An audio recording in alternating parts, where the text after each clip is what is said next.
What are we doing here? And where are we gonna go? It's like we just woke up one morning, and then it's welcome to the show. Don't ask any questions, just go with the flow. Make as much money as you can, and try your best not to get broke. Copy everything you see on the TV, from the hairstyles to the clothes, and don't think too often, just do exactly as you're told. And if you ever get confused, then just turn towards the alcohol. You'll still hear your thoughts, then just turn up the radio as you learn to live a lifestyle of drugs, sex, and rock and roll. But in all honesty, I just need to know, is there more to the cycle than growing and getting old? Living and dying just to leave behind a happy home and a whole lot of property that somebody else is going to own. I just really need to know before the casket's closed, 'cause I'm not willing to gamble with my soul, nor am I ready to take any chances. These are just simple life questions, and I'm just searching for some answers. Like, what are we doing here? And what is our purpose? How did we get here, and who made us so perfect? And what happens once we go, or is this world all really worth it? Questions we don't answer because apparently we don't really have to. There's no purpose to this life and our existence is merely natural. Then in that case, please let me ask you, did you create yourself, or was it somebody else who had fashioned you? 'Cause you're a being that's impeccable, faultless and unparalleled. You're a product of supreme intelligence, and I'm merely being rational. For there isn't a camera on this earth that can come close to the human eye, nor a computer that can compete alongside the human mind. And if the whole world was to come together, we wouldn't be able to create a single fly. So many signs, yet we still deny. As science tries to justify that all this could come from none, when it's a simple sum. 0 plus 0 plus 0 cannot possibly ever give you 1. So from where did all this order come? For everything has its origins, a maker, a creator of its own. I mean, the only reason you're watching this video is because somebody had to press upload. So we can believe in the Big Bang, but I'd rather believe in He who caused it to explode. Allah, the creator of everything along with every single soul. The ever-living, the master, the only one who is in control. Unlike his creation, beyond our imagination. And no, he's not a man, nor does he have any partners in association. He's on his own. And no, he did not ever leave us alone. Just like every manufacturer, he left us with an instruction manual.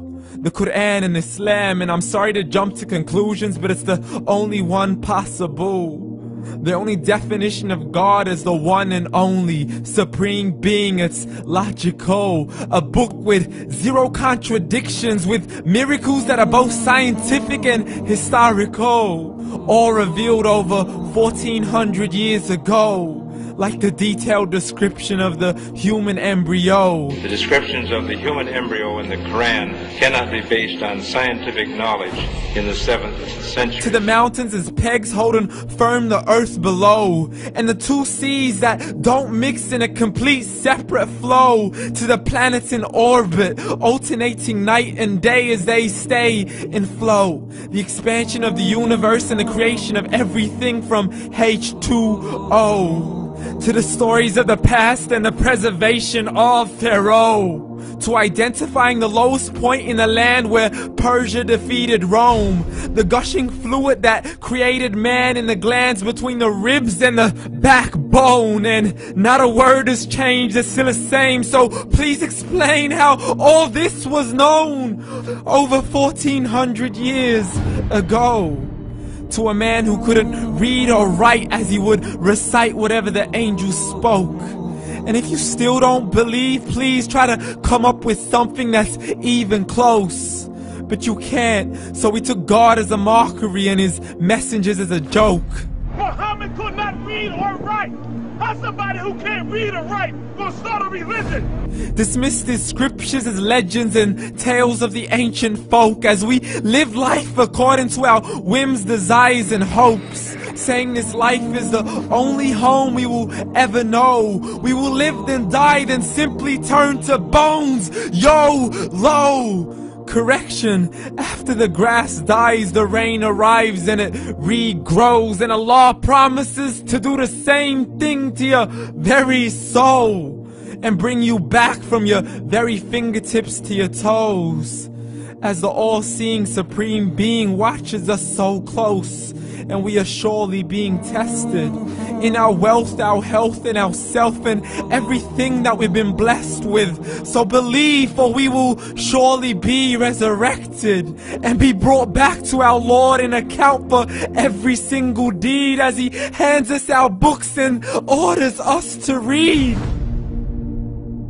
From the bad to the good and everything in between. You yourself are sufficient for your own accountability, so don't be mad at me. You are the one who thought He wouldn't come back to me. I gave you a whole life long to search after me, but you were busy in all that which was temporary. So read, and glad tidings to all those who believed. And if you disbelieve, read. And don't let that day be the first day you find out what your life really means. Read.